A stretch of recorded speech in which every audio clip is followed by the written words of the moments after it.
All right, it's 2:30, so let's get started.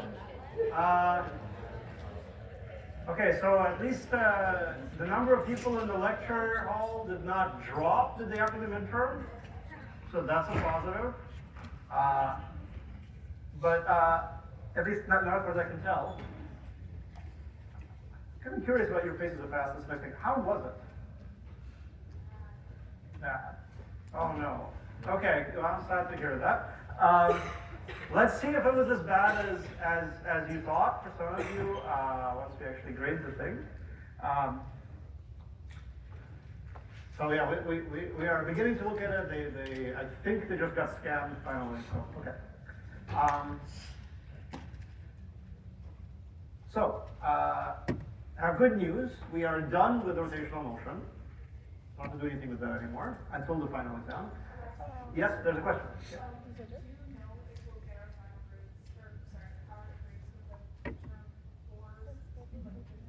Yes. The question was, are we going to get the midterm 4 grades before the final exam? I desperately hope so. I will do my best to get them to before then.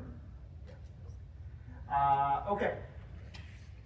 So what I want to discuss today,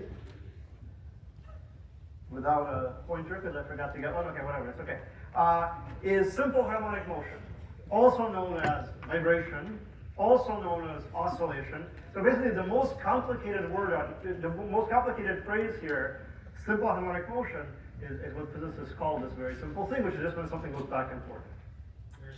There's a question. Yes? Left. Well, it's a great question. So I think we have this lecture, I don't really count it, then 3 lectures next week. And my recollection is that the following Monday is the last day of classes. Somebody who's better with dates than me should correct me if I'm wrong. But my recollection is the Monday after next week, basically, is May, whatever it is, 3rd, maybe, which is the last day of class. Does that cover it? So we have roughly 4 lectures. Yes, another question. How will office hours work? Will your last office hours be? Great. Okay. I plan to have several office hours available between the last day of class and the final exam. I know people's schedules get weird during exam weeks. I want to make sure I try to hit several different times of day on different days. For that, I need to reserve rooms. So I don't have anything to announce, but I intend to keep offering office hours up through the exam. Maybe not on Saturday, just in the interest of not pissing off my family. But, yes? When will you post the chiming clicker stuff? Good.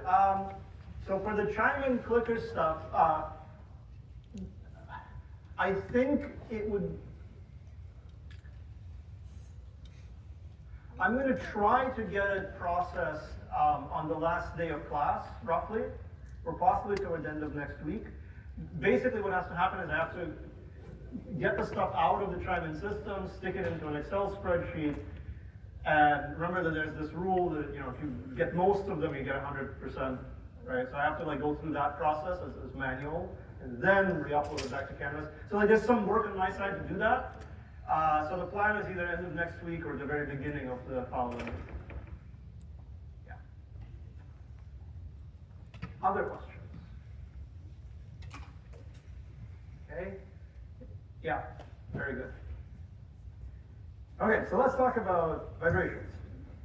Why would we do it in the first place? Why bother more or less ending the semester with it? We might say a little bit more about gravity next week, but we're going to talk for a little bit about oscillations. So the main reason that this is an important thing to discuss is that oscillations are just everywhere, okay? They're all around us. They are how you are hearing me and seeing me, for that matter, right now. You can, if you have a spring, it can go back and forth. That's an oscillation. If you have a pendulum, it can go back and forth. That's an oscillation. If I tap the table, right, vibrations in the air, which are oscillations, get to your ears. And if you were to somehow I don't know, you have a microphone inside the table, you would still hear the knock because the atoms in the table would vibrate, okay? Light itself, for reasons that you might begin to learn if you take Physics 1302, the next semester physics, is also a kind of oscillation in the electromagnetic field, so it's more abstract, but it's just as real. They're everywhere, so they're worth understanding. Okay, so how do they work? So the simplest example in which to understand how they work is the one that's easiest to draw, at least for me. And there are kind of two candidates. One is a cart on a spring, and the other one is a pendulum. You'll see why I don't want to start with a pendulum soon. So here's a flat floor, there's a wall, there's a spring, and I have some object attached to the spring, and the object can go back and forth frictionlessly. So if you set it up like this, maybe at rest it's at this position, and there are no forces, right? If the spring is in its rest position, there would be no forces. But what I could do is I could give this object some initial velocity this way. Okay? And if that happens, of course, it's going to move that way, and the spring is going to stretch. So that's going to be the next picture. I guess I'll draw it here to slow myself down. So this was x0. Here's the next picture. Okay? The spring is going to stretch, and as it stretches, it produces a force, right? And it slows the object down until the object momentarily stops at some point here. And then, let me give this a name, x0 plus a, okay? And then the next picture, the next slice of time, it starts going back, right? And so, here's the next picture. And this is back at x0.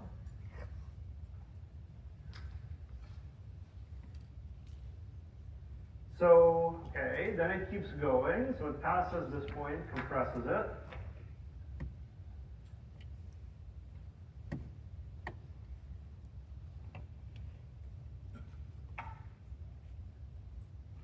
Okay, reaches some point over here, the spring slows it down the entire time it's going this way, and then it goes back again.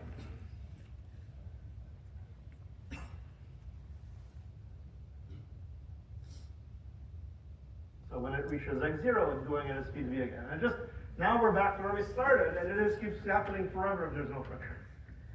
So this is like the world's stupidest movie, right? I just drew a movie for you on the board with a few different frames. But okay. So everything repeats forever. So this motivates a Chinaman question, so that you can collect some credit for driving yourself here on such a beautiful day. I hope that Chinaman is visible to you. If it's not, please do tell me. So the question is,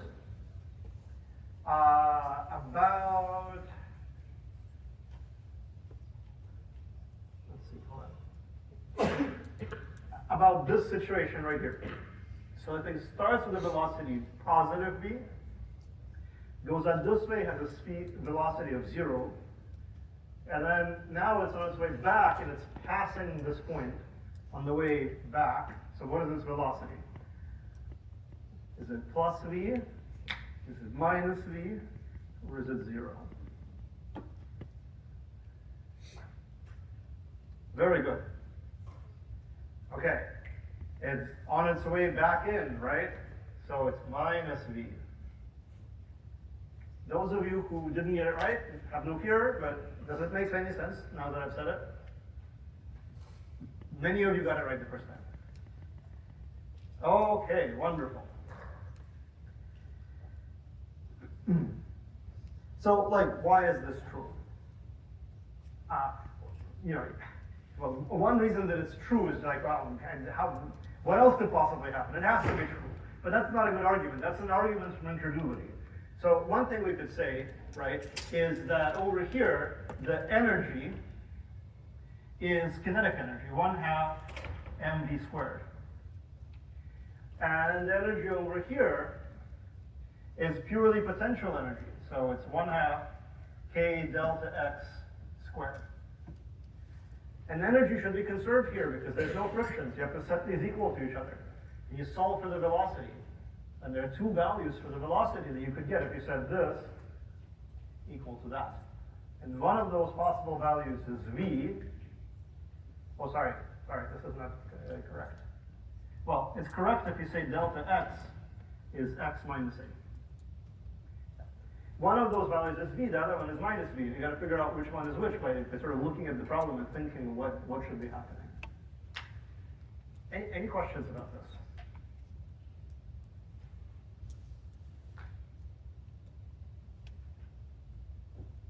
Okay. So, everything repeats here. Okay? So I kept looking for a picture of eternity on the internet. I wanted to illustrate it. I couldn't find anything. Okay, the only thing I found is that Calvin Klein has a scent of eternity. I don't know what that smells like. I wouldn't think it would be a very good smell, but okay. All right.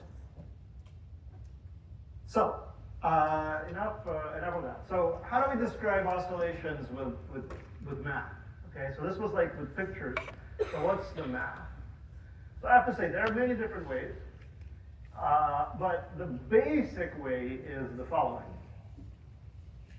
So, you write the position as a function of time is where you start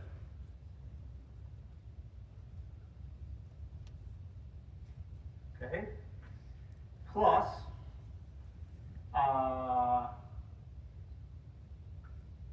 something that I'm going to call A. By the way, that A is the same as the A that's on the picture. And then sine of omega t. Okay, so why sine? Well, the idea here is that, see, sine goes from -1 to 1. That's what sine does for a living, right? If you make a picture of the sine function, so here is x, here is sine of x, it does this, right? So it just bounces back and forth forever between 1 and -1. So when the sine is 1, your position is x0 plus a. When sine is -1, it's x0 minus a. So this is a thing which is built so that it goes back and forth, back and forth, back and forth, which is what you need to describe something like this. Now, those of you who know a bit of math may object at this point. This is not a derivation. There are many things that go back and forth. Why is that one there? So we'll see that in a minute. But it is the right one. So each of those entries there has a name that I should probably explain. So, okay. So yeah, initial position. This thing is called the amplitude. And this is called, in this context, well, yeah, angular velocity, sometimes referred to as angular frequency. This is another name for the same concept. We've seen circular motion a little bit ago. I'll comment on why it appeared here, the same letter. So if you make a picture of this function,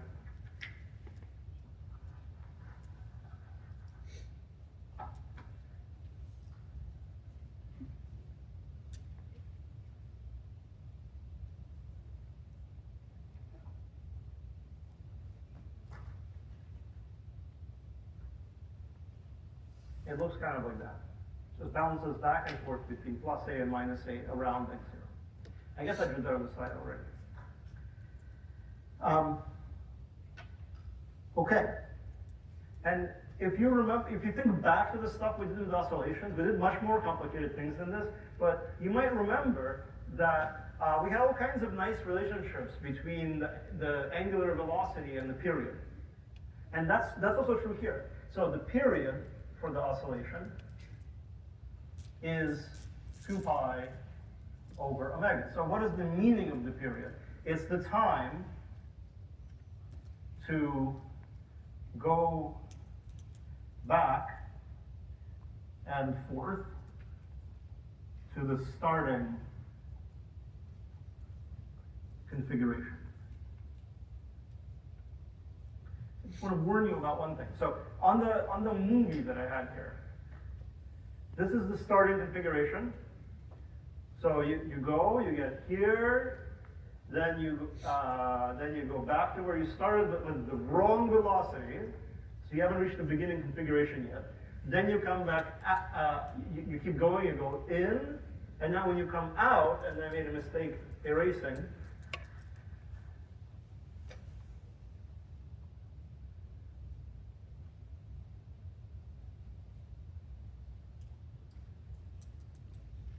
okay. When you reach back to the starting configuration, if this is time equals 0, this is time equals t. It's very important, it's not this one. This is half the period. Does that make sense? That's what I mean by the period in this context. Oh, and the letter for it, I forgot to write it, but it's T. It's the same letter as before. Okay. So like, why is that formula the right formula anyway? That's actually a useful thing to understand. So let me try to explain it. So we're not going to need these pictures anymore.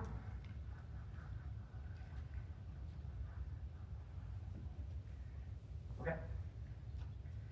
So the force on the object that's oscillating is definitely mass times acceleration, like that's just always true.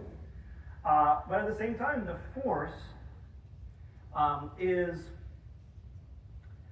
minus the spring constant times the displacement. And here, the displacement is equal to x minus x0. Okay.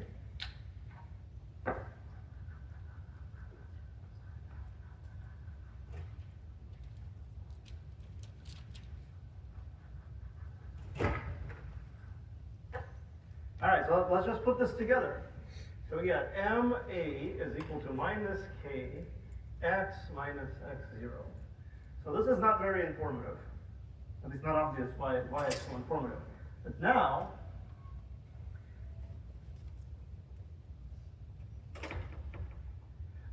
the acceleration itself is a second derivative of position, right? We get this formula. Okay. And if you felt like it, you could notice that the second derivative of a constant is 0.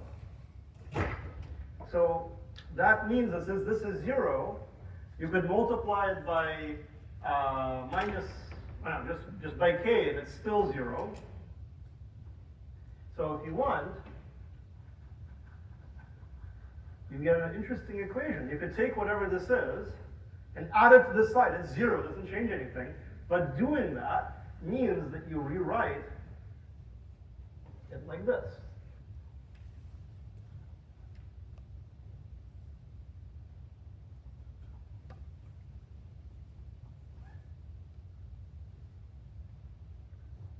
You see it?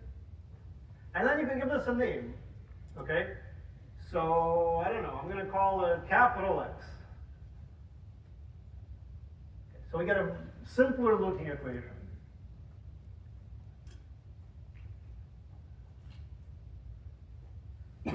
Okay.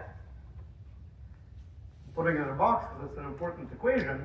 Um, well, the bad news, right, is it's an equation with derivatives in it. So this is a differential equation.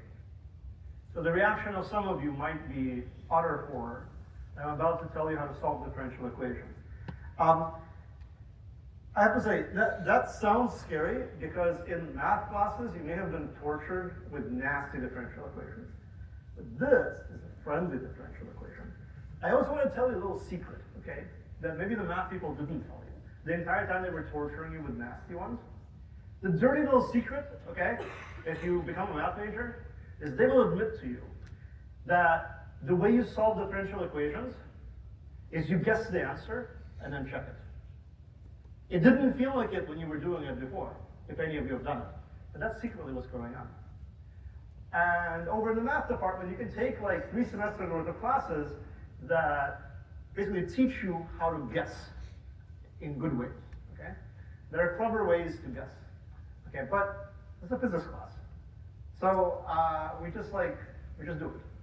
And you can make the simplest possible guess, which is that could it be, so we get this differential equation, which follows from Newton's laws. And it says, whatever the motion is, it's got to solve that equation.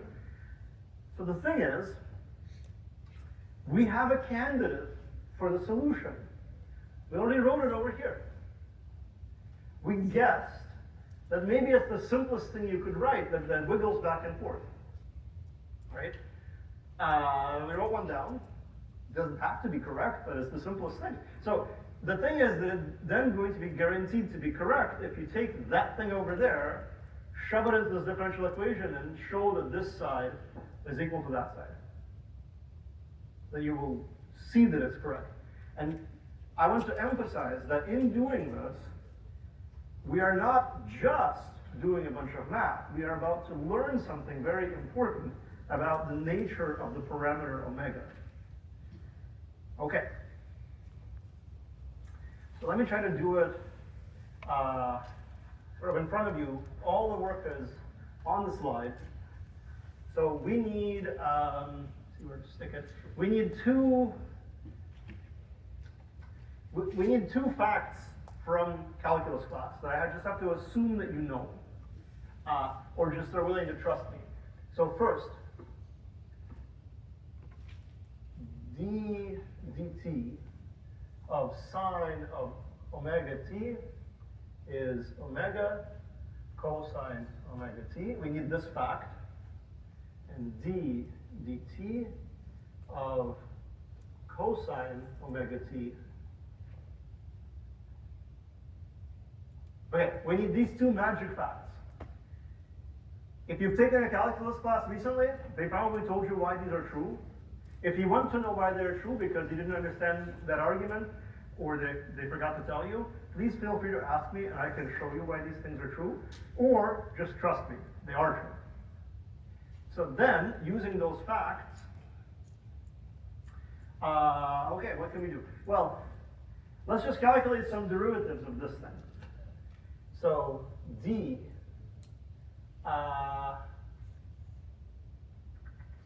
so the first thing I want to do is I want to take my my x of t over here, subtract x0, and I get my capital X of t.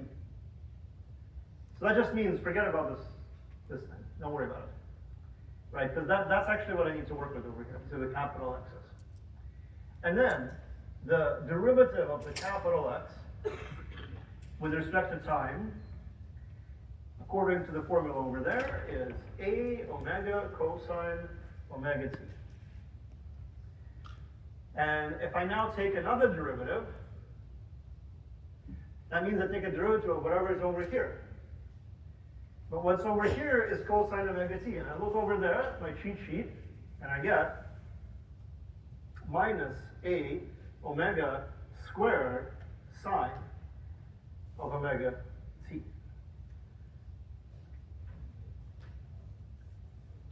Okay. So now, let's just write down minus k times x. That would be okay. That's what x is. So this is minus k a sine omega t. So let's compare this to that. They need to be equal for this to work. They're not the same. They're not quite the same. This part is the same. This part is the same. This is not the same as that. However, the equation also doesn't just contain this thing, right? It contains m times what we wrote. So there's an m here. Okay, fine, but omega squared m is not equal to k in general. However, we didn't know what omega was, right? We never said what omega was, so we can just pick omega to make this work. Because if omega squared is equal to k over m, nope, sorry, what am I doing? Bear with me, please. All of a sudden, I'm losing the ability to do basic mathematics. Sorry. This is the problem with skipping steps. What we need is omega squared m to be equal to k. We need this to be equal to that. So omega squared is going to be k over m. If that is true, this is all going to work. So therefore, omega is the square root of k over m. That's what omega actually is. So we've just figured out how much the thing oscillates if we know the mass of the thing that's oscillating and also the spring constant. Okay. So hopefully this is not that bad compared to what you've seen in the calculus test before. I don't know if I just killed the audience. Okay. Well, you only have to do this once. Okay. So now we know what omega is. Wonderful. So we're done. Almost. Very good. This is just summarizing. So what does that have to do with circular motion? Why are we using the same letter omega anyway? So the reason is, well, let me just go back for a second. There is a, let me go to a picture first and go back to the equation slide. So imagine something is going in a circle, like on the slide. Then, okay, it's two-dimensional motion. But if you just look at what the x-coordinate is doing, or the y-coordinate, so just pick one of the coordinates. You know, for the y-coordinate, it just starts at the bottom, goes to the top, comes back to the bottom, goes to the top, comes back to it just goes back and forth, right? So there's some kind of relationship between oscillations and circular motion. We can also get some inspiration from equations by doing a thing that's on this slide, which, again, to slow myself down, let me do on the board.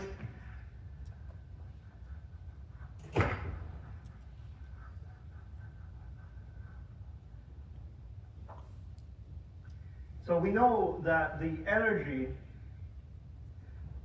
for circular motion is a half m omega squared r. We've done that before. This is a way of writing it using circular variables. Oops, that's not correct. There's an r squared. Thank you. Yeah. Good. So if you have a spring, then the energy of a spring looks very similar, actually.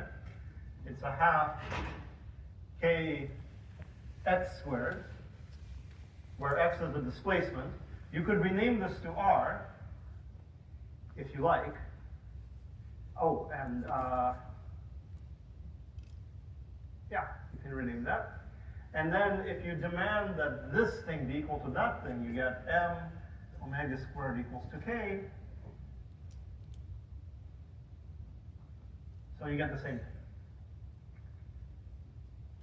So these equations become the same if you think about them as an equation for the position if you go up and down versus just radius. So somehow circular motion and motion back and forth are very closely related. So that's why we use the same symbols to describe it. Before I continue and tell you about oscillators, sorry, not oscillators, pendulums, do you have any questions?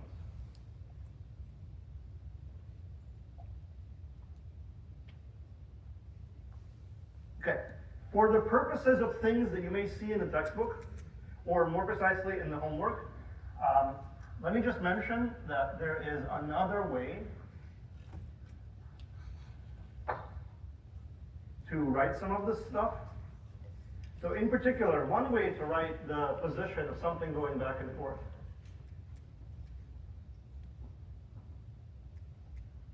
is like that. Okay, that's what I just said over there. There's a second way of writing it that is sometimes helpful, which is this. Okay? So these two things do not look like they would be related to each other, but they are, thanks to some weird trig identities. If I'm happy to explain it to anybody who wants. There's like angle addition formulas that you can use to relate these things to each other. So the important thing is this is still the amplitude. This is still angular frequency. This thing is the new guy. This is called the phase. So that shows up in the textbook sometimes. What else do I want to say about this? Oh yeah, as long as I'm at it, let me just mention that the period is 2 pi over omega. Something called the standard frequency is 1 over the period. And what else? Oh yeah, the frequency can also be written as omega over 2 pi. Okay. This might help with some homework problems. Yes, go ahead. And wouldn't you also be able to find period if you know frequency then? You can just rewrite it. Absolutely, absolutely. You could rewrite period in terms of frequency. Absolutely, you could flip it around. Yeah. Very good. Question? Oh yes. I also wondered, at least in the textbook, it says that everything inside the parentheses is the phase, not just the angle. Oh. Thank you. This is a convention difference. Let's stick with what the textbook says, because if you remember it saying it's saying that, then I think I know which convention they're using. Okay, in that case, let me switch to the convention of the book. Sorry about this. Omega t plus phi would be called the phase, and this guy would be called the phase shift. I don't know if they introduced that language, but they might. This is just in case you run into like the homework problem or something asking you for the phase shift, then they mean this thing. Okay, sorry, different people have different conventions where they call some of these things, and I guess I forgot to check in the textbook what they use. Other questions, comments? Okay. Well, so we just talked about a spring. That's one way to make something go back and forth. There's a second obvious way to make something go back and forth. Just look at a pendulum, okay? So a pendulum can go back and forth. So, okay, how does that work? Okay, so let's erase something here.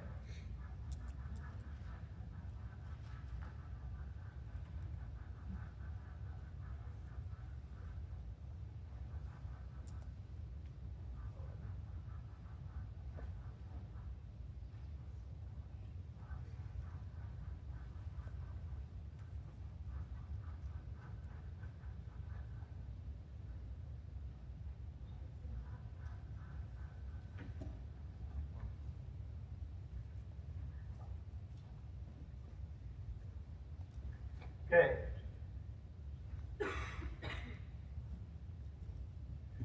I have a pendulum, I have a stick of, or a rope of length L, doesn't really matter. I have a mass at the end, and it goes back and forth. Okay, that's the line of motion. Okay? So now we could ask, how can we describe how it goes back and forth? So we've done this kind of thing before. So let's see. One way we could approach this is circular motion. So we could use circular motion formulas. So we could say, okay, tau, we could ask about the net torque, and we could set that equal to I alpha. Right? Why not? It's circular motion. This should be a useful thing to do. We can work out what the net torque is in terms of other things in this problem. But if we do it this way, we're going to need to know I. So I is the moment of inertia for this thing, and this is our axis. So it's ml squared. Okay, we don't know alpha, we're looking for alpha. Okay, so then we need to know what are the forces here. All right, so one of the forces is the force of gravity mg, right? And then another force is the tension pulling the thing up. And you add up these forces, well, okay, the thing is moving, so the forces don't cancel, and it's actually rotating as well, so the torques don't cancel. So let's work out the torques. Let's try that, okay? So the torque, due to the tension, since it points right at the axis, is 0. Right, the tension is along the line connecting you to the axis, so that's not so interesting. The torque due to gravity is more interesting. So to talk about that, let's introduce this coordinate theta. Okay? Well, the angle here is what? Well, okay. So the thing that we can work out, let me draw it over here.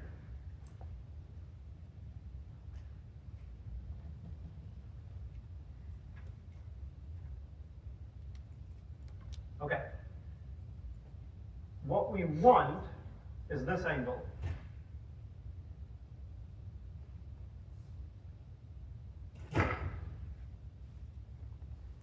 This angle is 90 degrees.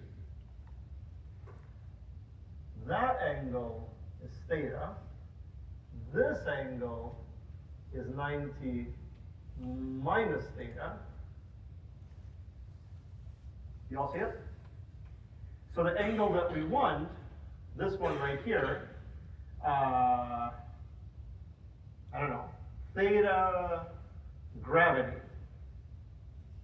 okay, is minus, well, theta 90 minus theta plus 90, which is minus theta. Y'all see it? Okay, wonderful. So coming back over here, what do we get? We get the force of gravity, mg, times the distance to the axis, which is L, times sine of the angle that's relevant for the gravity. So we get mgl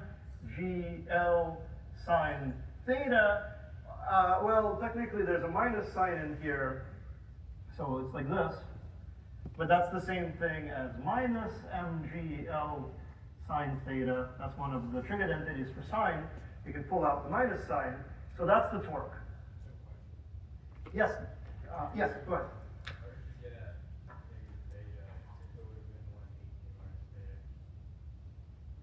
Great question.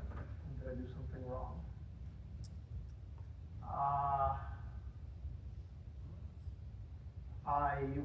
Let me try to think through it one more time, and please try to look for mistakes, okay? So, this angle is theta, This angle is 90, so this angle should be 90 minus theta. So far so good, right? This part is 90. Oh God. Thank you. I added 90 plus 90 and got 0, everybody.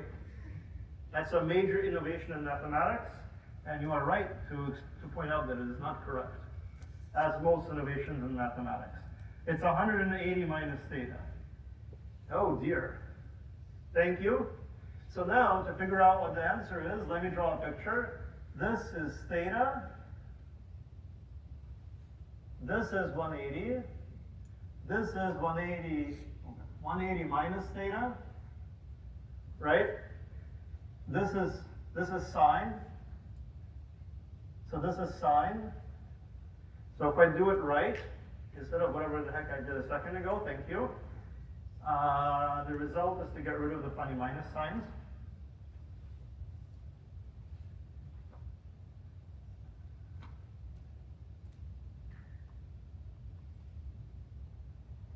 Okay, thank you for the correction, I appreciate it. Okay, so we are, believe it or not, quite close to getting something interesting, despite the pain of this procedure. So,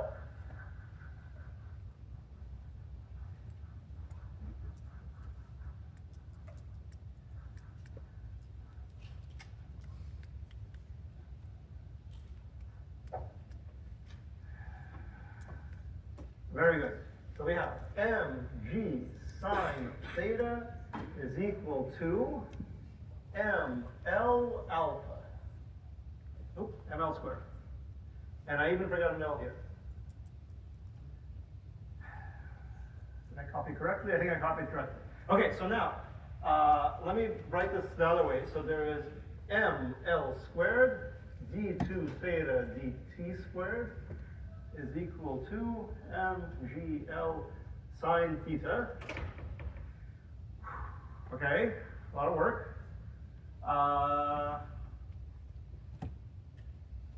So two things. So one, we could cancel the m's. No? Can we? Yes, we can. We can cancel the L from here at the price of putting it there.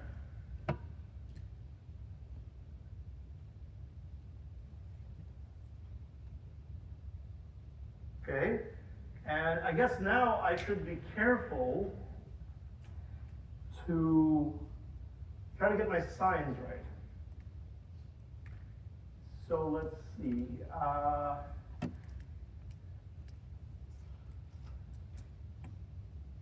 So theta is increasing this way, right? The way I drew it. But the acceleration is in the opposite direction. Because it's going that way. If it, like, yeah, if you're on this side of the pendulum, you're slowing down, right? So the acceleration is that way. So the direction of increase of the angle as it's defined in my coordinate system is opposite to the direction of acceleration. So I screwed up a sign along the way. So there has to be, if you set this up more carefully, there's got to be a sign here. Let me try to think about how to justify that without the argument that I just made.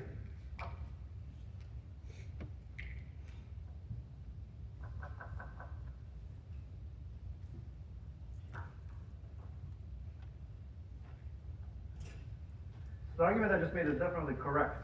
So I just want to see, is there another argument? What is the me from yesterday thing?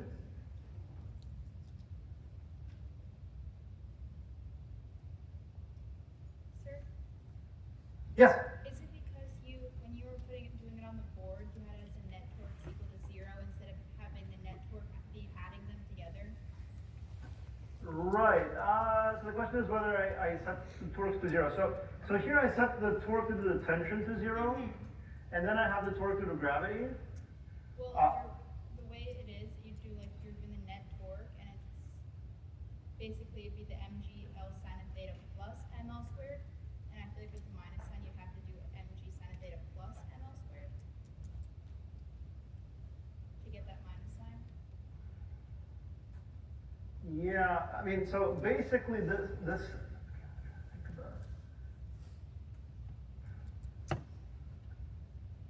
so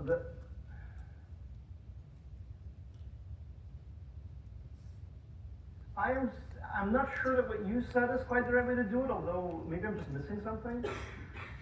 I